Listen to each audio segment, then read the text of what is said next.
ఏరా సూరి ఏంటి ఇలా వచ్చావు? ఎదురు ఇల్లుగా ఉన్నాయిందిరా, చెప్పు. ఏం లేదు బావా, నాన్న పోయి ఏడాది కావస్తుంది కదా, అప్పటి నుంచి అమ్మ ఒకటే పోరు పెడుతుంది. ఏందట విషయం? అశుభం జరిగింది, ఇంట్లో శుభం జరగాలని పిల్ల పెళ్లి చేయమంటాది. కానీ ఇప్పటికిప్పుడే పెళ్ళంటే ఓరి ఎదవా, చల్లకొచ్చి ముందర వస్తావేంద్రా? అయినా నా కొడుకుని బిడ్డ పుట్టినప్పుడే అనుకున్నాం కాదురా వాళ్ళిద్దరికి పెళ్లి చేద్దామని. బావా నీకు అర్థమైంది కదా, నాకు ఇది చాలు. అమ్మయ్యా, ఇప్పుడు చెప్పు బావా, నీకు కట్నం ఎంత ఇయ్యమంటావు? సరేరా, ఎంతో కొంత ఇద్దు కానీ మంచి ముహూర్తాలు లేదా పంతులు అడిగొద్దాం పదా. పద బావా పద.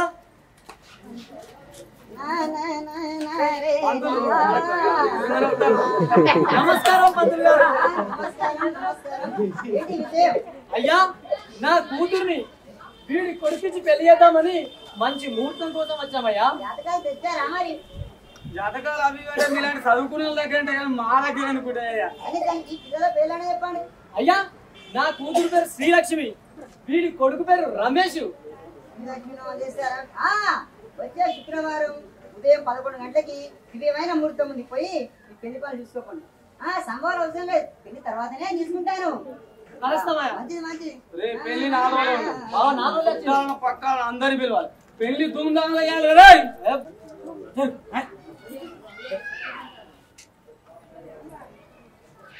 ఏరా సూరి ఏంటి ఇలా వచ్చావు? ఎదురు ఇల్లుగా ఉన్నాయిందిరా, చెప్పు.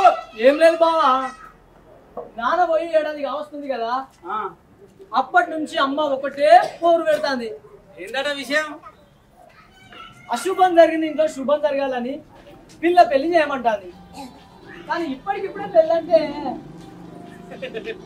ఓరి ఎదవా, చల్లకొచ్చి ముందర వస్తావేంద్రా? అయినా నా కొడుకుని బిడ్డ పుట్టినప్పుడే అనుకున్నాం కాదురా వాళ్ళిద్దరికి పెళ్లి చేద్దామని. బావా నీకు అర్థమైంది కదా, నాకు ఇది చాలు. అమ్మయ్యా, ఇప్పుడు చెప్పు బావా, నీకు కట్నం ఎంత ఇయ్యమంటావు? సరేరా, ఎంతో కొంత ఇద్దు కానీ మంచి ముహూర్తాలు లేదా పంతులు అడిగొద్దాం పదా. పద బావా పద.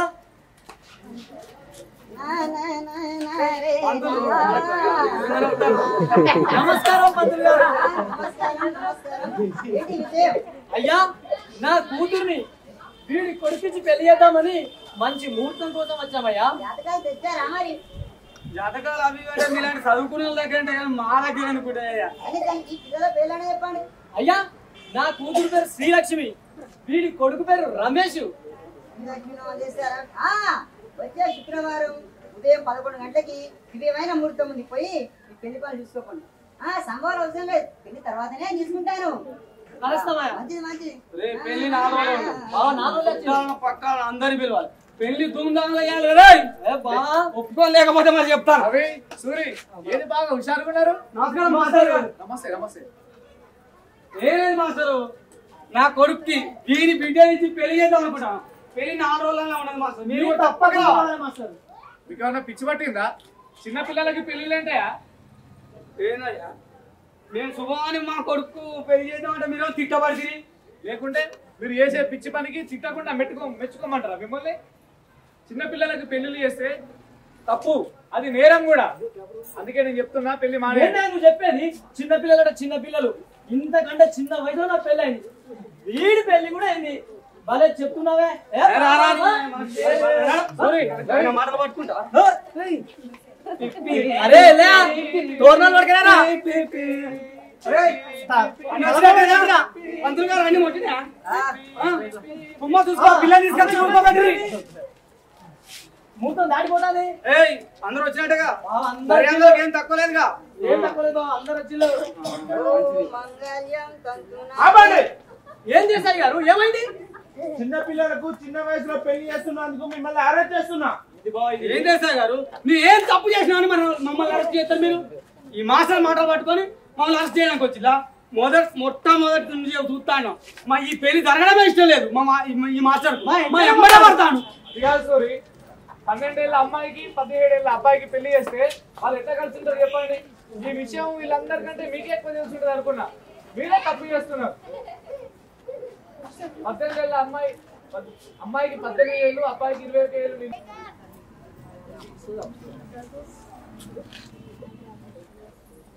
యాదగిరి కారు తుడిచినావారా?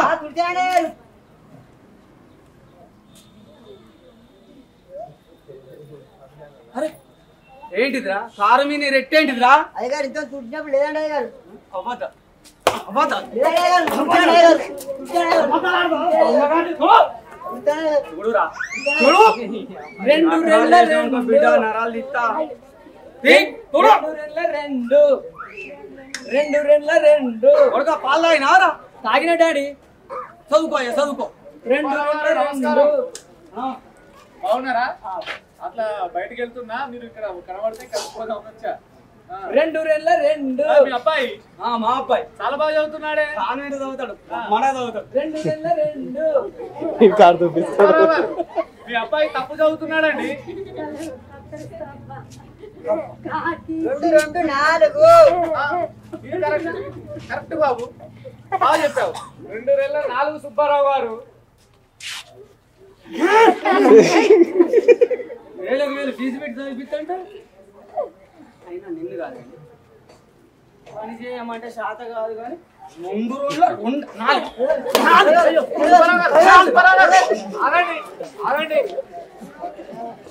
ఆగండి సుబ్బారావు గారు. మీ అబ్బాయి మీద ఉన్న కోపము ఈ పిల్లగాని మీద చూపిస్తారండి. అయినా మీకు ఈ విషయం తెలుసో తెలియదు, 15 సంవత్సరాలలోపు పిల్లల్ని పనిలో పెట్టుకోవడం నేరం. దానికి జైలు శిక్ష పడుతుంది. మీకు జాగ్రత్తగా ఉండండి. అయినా పిల్లలు ఉండాల్సింది పనిలో కాదండి, బడిలో ఉండాలి. చాలా బాగా చెప్పావు బాబు. ఏం చదువుకుంటున్నావు? చెప్తుంటే విన్నాను. ట్యూషన్ సార్ చెప్తుంటే విని నేర్చుకున్నావా? నువ్వు చాలా గొప్పవాడు అవుతావయ్యా బడికెళ్ళి చదువుకుంటే. మరి బడికెళ్ళి చదువుకుంటావా? చదువుకుంటే నాకు గుండెలు పెడుతుంది కాదు. ఈ పని చేస్తే మా అయ్య కొడుతున్నాను. మీ అయ్యతో నీ మాట్లాడితే. ఇంకో విషయం జాగ్రత్తగా గుర్తుపెట్టుకో. మీకు చదువుకోవడానికి కావాల్సిన పుస్తకాలు, వేసుకోవడానికి కావాల్సిన డ్రెస్సు, అదేవిధంగా మధ్యాహ్నం భోజనం స్కూల్లోనే పెడతారు. మీ ఇంట్లోంచి ₹1 కూడా పెట్టాల్సిన అవసరం లేదు. ఈ విషయం మీ నాన్నతో మాట్లాడి నేను ఒప్పిస్తా. బడికెళ్ళి చదువుకుంటావా? సరే, నేను బడిలో చేర్పిస్తా. పద.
అమ్మ చూడమ్మ మమ్మల్ని ఆడుకొని ఇవ్వలేదు.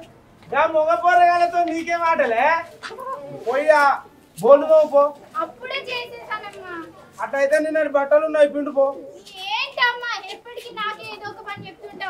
వాడికి ఏం చెప్పవేంటి? వాడు మగపోరాడే ఆడతాడు పాడతాడు. రేపు మాకు బుక్కడు పువ్వ పెడతాడు. నువ్వు ఇవాళ ఉంటావు రేపు పోతావు. పో నిన్న బట్టలు ఉండిపో. ఒరే నాయనా అమ్మా స్కూల్ టైం అయింది, పాలు తాగుతున్నా. అమ్మ శేఖరమ్మ ఆ మూలకున్నా చూడు, పాలు తాగున్నా. ఆ ఎండలో ఆడకురా తింటావురా పక్కగా అన్ని మొండి తారాను. నీ అయ్యే పోలికలు అన్ని ఏమ్మా ఈ టిఫిన్ పక్క ఈ టిఫిన్ లో గుడ్డు ఉన్నది మొత్తం నేను అయిపోయేదాకా నేను. బాయ్. అమ్మ నేను కూడా స్కూల్ కి వెళ్తానమ్మా. రేపు పండుగ ఉంది బిడ్డ. ఇల్లు దులిపాలి, బట్టలు విండాలి, బోరెడు పనులు వద్దు. ఇంపార్టెంట్ క్లాస్ ఉంది అమ్మా. ఇసుకిస్తున్నావే. చదువు ఏ ఉద్ధరిస్తావే? ఎంత చదువు చదివినా ఆడదాని బతుకు ఒంటింటికే పరిమితం అవుతుంది. అర్థమైందా? ఆ పప్పుడు కింద చూడుకో. పెళ్ళైన తర్వాత వంట పని ఇంటి పని రాకపోతే తిట్టేది నన్నే. కష్టపడి వచ్చిన మగవాడికి కమ్మని వండి పెడితే చాలు. ఆడబతుకు అంతేనే తల్లి. ఆడపిల్లకు చదువంటేనే అందరూ భయపడుతుంటారు. ఆడపిల్లకు చదువంటేనే అందరూ భయపడుతుంటారు. ఆడపిల్లకు చదువంటేనే అందరూ భయపడుతుంటారు.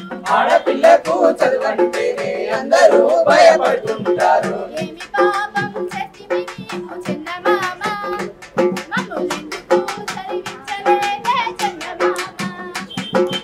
ఏమి పాపం చేసి మేము చందమామ, మమ్ములెందుకు చదివించలేదే చందమామ. తాళి కట్టిన మొగుడి కన్నా తక్కువ ఉండాలంట చదువు. తాళి కట్టిన మొగడి కన్నా తక్కువ ఉండాలంట చదువు. తాళి కట్టిన మొగుడి కన్నా తక్కువ ఉండాలంట చదువు. తాళి కట్టిన మొగడి కన్నా తక్కువ ఉండాలంట చదువు. తాళి కట్టిన వాడు కూడా తల్లికే జన్మించలేదా. తాళి కట్టిన వాడు కూడా తల్లికే జన్మించలేదా. ఆడమగని తేడాలేంటి చందమామ.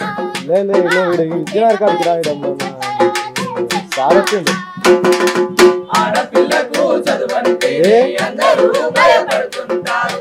ఏమి పాపం చేసి మేము చందమామ, బస్ ఎక్కినావా? ఎందుకు చదివించలేదే చందమామ. చదివించలేదే చందమామ. ఇది పరిస్థితి. తొందరరా, మళ్ళీ నీ బయటకు రావాలి. ఆడవాళ్ళు కూడా చదువుకొని సరే డాక్టర్లు అవుతున్నారు, లాయర్లు అవుతున్నారు, ఇంజనీర్లు అవుతున్నారు.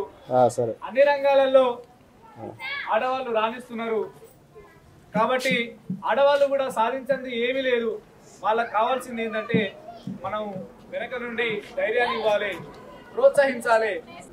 వచ్చి ఉన్నారు, గట్టిగా ఒకసారి వాళ్ళకి చప్పట్లు కొట్టాల్సింది. మీకు రెగ్యులర్ గా ఆప్షా ప్లాన్లు మహేంద్ర వీళ్ళందరూ ఉన్నారు, రెగ్యులర్ గా చెప్తున్నారు.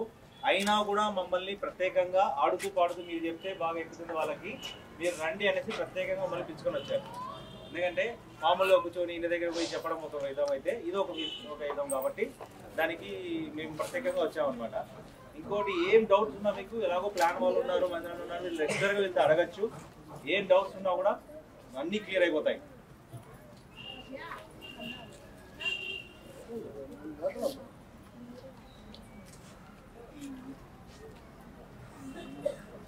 సంస్థలు విజిలెన్స్ హక్కుల పైన ఈరోజు వచ్చి మన పిల్లల హక్కులు ఏ రకంగా ఉన్నాయి, పిల్లల్ని పని పంపొద్దు, వాళ్ళకి విద్య చాలా ముఖ్యమైన పద్ధతిలో చేసిన సునీతాదేవి, అలాగే పార్వతి గారు, రాజేష్ గారు, ఏఎంసీ సభ్యులు అంతా ఇందో గారికి మా పార్టీ తరఫున విప్లవ అభినందనలు తెలియజేస్తూ, ఈ వీధి నాటిక వాళ్ళకు పని లేకనో లేక ఉపాధి కోసమో చేయట్లేదు. ఈ భారతదేశంలో ఇప్పటికి కూడా నిరక్షరాస్యత, పేదరికం 60% ఉంది. నిరక్షరాస్యత ఉన్న ప్రజల్ని అక్షరాస్యత తీర్చిదిద్దాలనే సంకల్పంతో ఈ కార్యక్రమాలు చేస్తూ ఉన్నారు. ప్రధానంగా ఆ సంస్థకి అభినందనలు తెలియజేస్తా ఉన్నాను. ఎందుకంటే హైటెక్ యుగంలో ఉన్నాం. హైటెక్ యుగంలో కూడా ఇప్పటికి కూడా నిరక్షరాస్యత విలేకాండం వేస్తుంది మనకి మన ప్రాంతాల్లో. పేదరికం ప్రధాన కారణం. పిల్లల తల్లిదండ్రులు చైతన్యం లేకపోవడం కొంచెం కారణమైతే, ఉపాధి లేకపోవడం కొంచెం కారణం.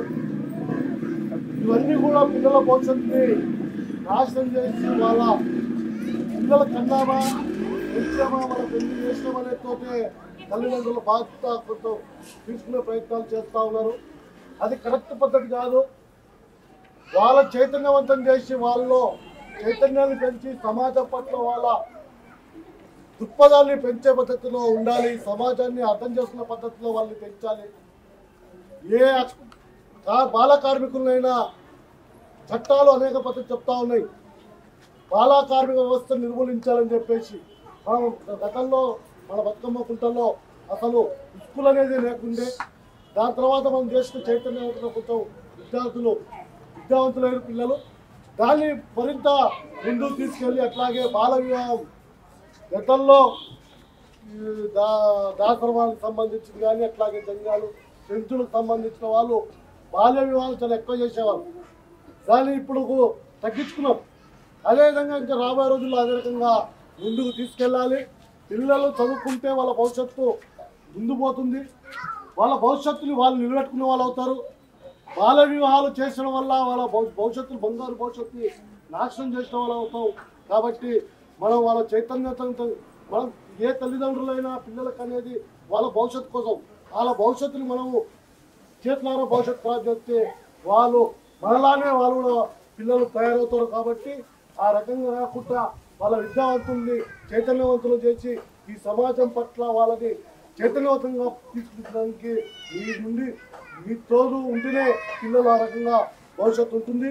కాబట్టి మీరు ఆ రకంగా చేయాలని చెప్పేసి అలాంటి సంస్థ అపోజ్ చేస్తున్న వాళ్ళకి మరోసారి ధన్యవాదాలు తెలుపుతున్నాను. ఈ అవకాశం ఇచ్చినందుకు ధన్యవాదాలు.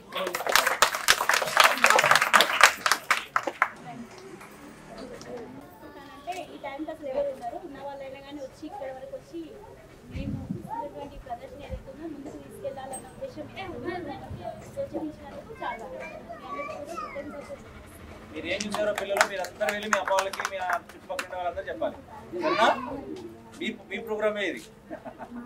సరేనా? పిల్లల కోసం చేసినదే కాబట్టి మీకు ఏమేమి చేశామో ఇప్పుడు ఏం చేశారో అవన్నీ పోయి అమ్మ వాళ్ళకు పక్కింటి వాళ్ళందరూ చెప్పాలి. సరేనా?